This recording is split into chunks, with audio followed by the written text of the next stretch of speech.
From the Detroit Free Press, I'm Robin Chan with today's Voice Briefing. It's Wednesday, January 22nd, 2025.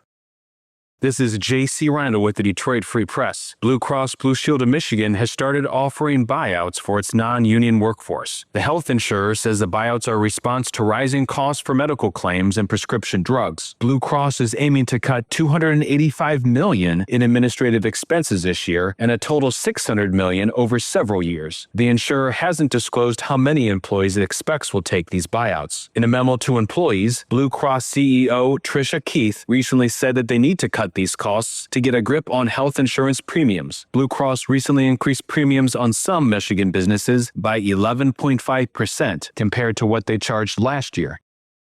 For the Detroit Free Press, this is Georgia Kovanis. President Donald Trump has done exactly what he said he would do on his first day in office. He's rolled back protections for transgender and non-binary individuals by signing an executive order stating that the federal government recognizes only two sexes, male and female, and those sexes were assigned at birth. The move replaces protections that were put in place during the Biden administration and applies to federal documents such as passports and visas. Members and allies of Michigan's transgender and non-binary community are livid about the change. They say Trump wants to erase transgender people from existence. They say doing so will create a negative impact on the mental health of trans people, and they say they are going to fight for their rights. For the complete story, go to freep.com.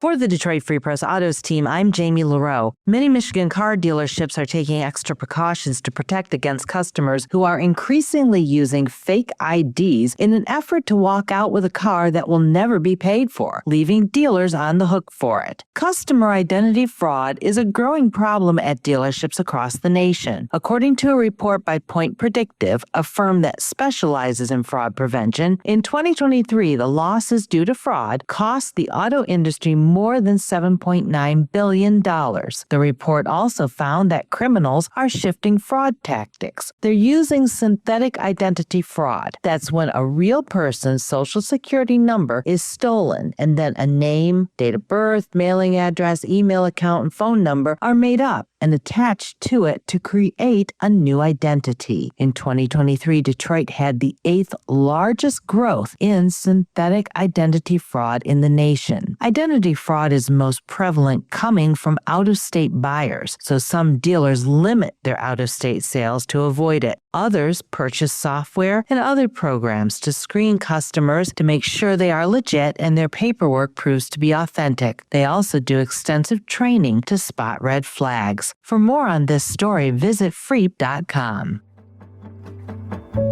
Find more from the Detroit Free Press on freep.com. That's FREEP.com. Thanks for listening, and you'll hear more from us tomorrow.